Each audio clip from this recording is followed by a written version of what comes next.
ઓમ ગણેશ હર હર મહાદેવ જય શ્રી રામ. આપ સર્વને મારા તરફથી આ રક્ષાસૂત્ર દિવસની, જેને આપણે રક્ષાબંધન કહીએ છીએ, એની ખૂબ જ શુભેચ્છાઓ. ભગવાને શ્રાવણ માસની કથાના મહાત્મ્યમાં શ્રવણ કરાવ્યું છે. જ્યારે સનતકુમારે પ્રશ્ન કર્યો હતો ઈશ્વર એટલે મહાદેવજીને, અને ઈશ્વરોવાચ, મહાદેવજીએ શું કહ્યું હતું કે તતઃ પૂરો દશાકાર્યો રક્ષાબંધ સમંત્રક, મંત્રની સાથે, येन बद्धो बलिराजा दानवेन्द्रो महाबलः तेन त्वम् अपि बदनामी रक्षे माचल माचल. અને ઘણી જગ્યાએ છે કે તેન ત્વમ મનુ બદનામી રક્ષે માચલ માચલ. પછી કીધું કે રક્ષાબંધઃ પ્રકર્તવ્યો દ્વિજાન સંપૂજ્ય યત્નતઃ અનેન વિધિના યસ્તુ રક્ષાબંધનમ આચરેત. હવે આનું ફળ શું છે? તો કે સસર્વદોષ રહિત સુખી સંવત્સરમ ભવેત.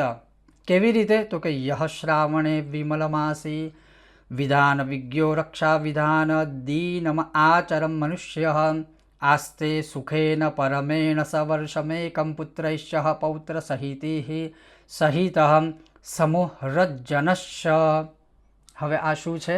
આજે એ જ સત્સંગ તમને પ્રોપર રક્ષાસૂત્ર હોય કે રાખડી બાંધતી સમયે કયો શ્લોક બોલવો, અથવા કેવી રીતે રાખડી બાંધવી, કે કેવી રીતે રક્ષાસૂત્ર બાંધવું, અથવા ગુજરાતમાં ખાસ કરીને આપણે પરંપરા છે, પરંપરા નહીં, શાસ્ત્રોનું આચરણ જ કહીશ. પરંપરાને શાસ્ત્રોનું આચરણ છે કે દર ગામડામાં જે ગોર બાપા હોય કે શુકલ મહારાજ હોય, આખા ગામના, કે જે કોઈ યજમાનના ઇન્ડિવિજ્યુઅલ અંગત ભૂદેવ હોય, બ્રહ્મદેવ હોય, કુલગુરુ હોય, આચાર્ય હોય, એ તમને રક્ષાબંધને સવારમાં તમે જોજો રાખડી બાંધવા આવશે. તો એ કોઈ પરંપરા નથી, એ કંઈ કશું માગવા નથી આવતા, એ આપવા આવે છે. અને એ આપે છે ત્યારે યજમાનો એમને કંઈક આપે છે, અને એનું મહત્ત્વ શું છે આજે સત્સંગ કરીશું. જો તમને આ સત્સંગ ગમે, આ રહસ્ય ગમે, તો જરૂર વિડીયોને લાઈક કરજો, વધુમાં વધુ શેર કરો.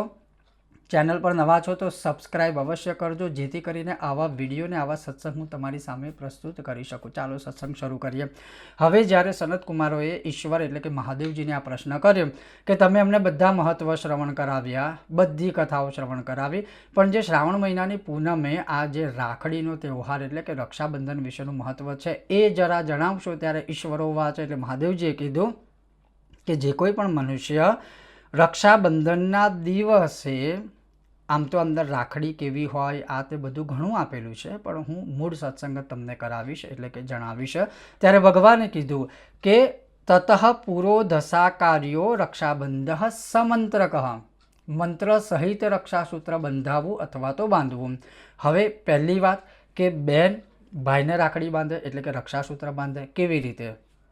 તો બેન ભાઈને બેસાડે, ભાઈનું મોઢું જે છે, અથવા ભાઈ જ્યારે બેસે ત્યારે પૂર્વ દિશામાં બેસે, એનું મુખ પશ્ચિમમાં હોવું જોઈએ, અથવા તો પછી ઉત્તરમાં બેસે ને મુખ દક્ષિણમાં રહેશે. ચાંદલો કરવાનો ભાઈને, ચોખા અર્પણ કરો, ફૂલની પાંખડીથી વધાવી દો અને આરતી ઉતારો અને એનું મોઢું મીઠું કરો. થઈ ગયું. હવે જે રાખડી કે રક્ષાસૂત્ર તમે એમને જમણા હાથે બાંધશો, બહેનો ભાઈને જે બાંધે એની વાત કરું.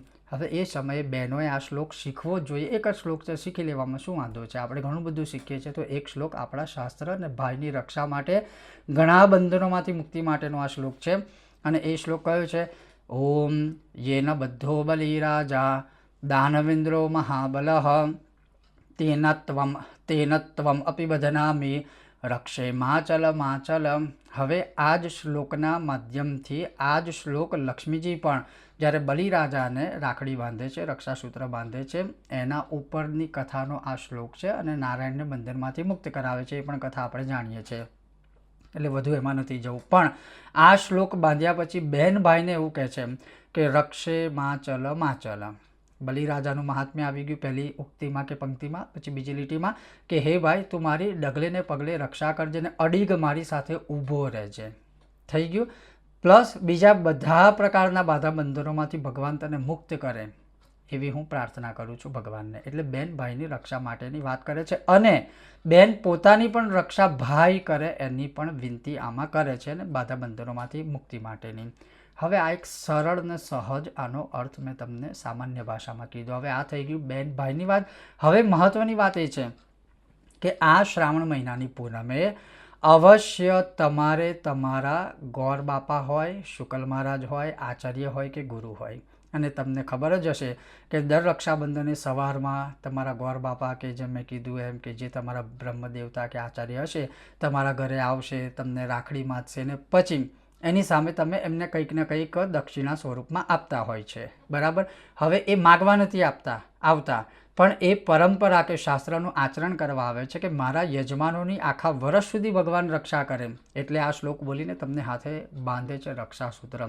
અને તમે બીજું નોટિસ કરજો કે યાદ રાખો કે સ્મરિત રાખજો કે જ્યારે પણ તમારા ઘરમાં કોઈ પણ પૂજા પાઠ કથા હવન હશે ત્યારે જ્યારે ચાંદલો કર્યા પછી નાળાછડી બાંધે છે ત્યારે આ જ શ્લોક બ્રહ્મદેવતાઓ બોલે, જેનો બધો બલિરાજાવાળો, કે મારા યજમાનની રક્ષા થાય. અને એટલા માટે જ કદાચ તમને ખબર હોય તો આજે આપણે કોઈની પણ ત્યાં કથા હોય તો કથા પૂરી થઈ જાય પછી જેટલા પણ મહેમાનો આવ્યા હોય તો એ બધા મહેમાન વારા પરથી એ બ્રાહ્મણ પાસેથી રક્ષાસૂત્ર નાળાછડી બંધાવે છે.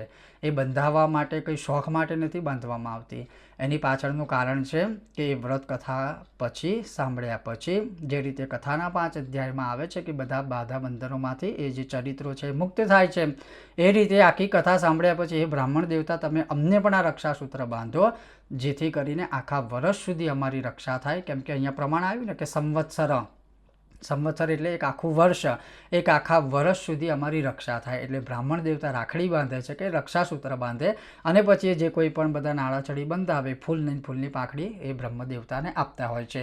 એટલે નિયમ શું છે કે જે રીતે બહેન જ્યારે ભાઈને રાખડી બાંધે અને ભાઈ ખુશ થઈને બહેનને કંઈક ને કંઈક આપે છે, એ જ રીતે જ્યારે કોઈ પણ બ્રાહ્મણ તમને રક્ષાસૂત્ર બાંધે ત્યારે ફૂલ નહીં ને ફૂલની પાખડી પણ એમને આપવી જોઈએ, કારણ કે એ સમંત્રક મંત્ર સહિત તમને રાખડી બાંધીને તમારી રક્ષાની પ્રાર્થના પ્રભુ નારાયણને કરે છે. અને એટલું જ નહીં કે ખાલી રક્ષા, પણ તમારા કોઈ પણ બાધા બંધન હોય એમાંથી તમે મુક્ત થાવ ને એના માટે તમારા ગોર બાપા કે શુકલ મારા કે આચાર્ય એ તમારા માટે શ્લોક બોલીને ભગવાનને અરજી લગાવે છે.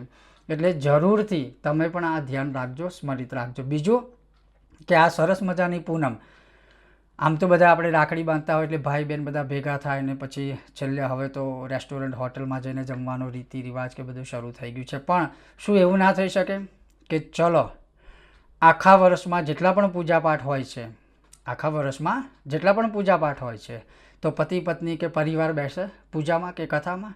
શું એવું ના થઈ શકે કે ચલો આ રક્ષાબંધને ભાઈ ને બેન સાથે કથા કરવા બેસી શકાય, ભાઈ બહેન પણ બેસી શકે, કથા કરી શકે. અથવા માનો કે કોઈને એવું લાગતું હોય કે ચલો થોડું અજુગતું લાગે તો પતિ પત્નીની સાથે બેનને બેસાડો, પછી તો બેસી શકાય ને. તો કહેવાનો ખાલી અર્થ એટલો છે કે આ પૂનમ અને આમે કથાનું મહત્ત્વ છે કે પૌર્ણમાસ્યમ છે સંક્રાંતો, તો પૂનમે કથાનું મહત્ત્વ વિશેષ છે.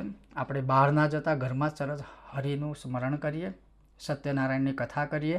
હવે સત્યનારાયણ કથા તમે કરશો એટલે તમારા ગોર બાપા આવવાના છે, એ કથા પણ કરશે અને આટલા મહાન દિવસે તમને રાખડી એટલે કે રક્ષાસૂત્ર પણ બાંધી દેશે. એટલે તમારે એક સાથે 2 પુણ્ય 2 કામ થઈ ગયા અને તમે યથાશક્તિ અમને જે કંઈ પણ દક્ષિણા આપશો એનાથી પણ તમને પુણ્ય મળી ગયું. એટલે એક સાથે ઘણા બધા કાર્ય થઈ શકે. એટલે રક્ષાબંધન કે રક્ષાસૂત્ર બાંધવાનું જે મહત્ત્વ છે ને એ આ છે. અને આ દિવસે તો સામેથી તમારે તમારા બ્રહ્મદેવતાને કહેવાનું કે મને જરૂરથી રક્ષાસૂત્ર બાંધો, એ બાંધશે જ. એટલે જરૂરથી આનો લાભ લેવો, આખું વર્ષ તમારું સારું થશે. અને અહીંયા લખેલું છે કે સર્વદોષ રહિત સુખી સંવત્સરમ ભવેત.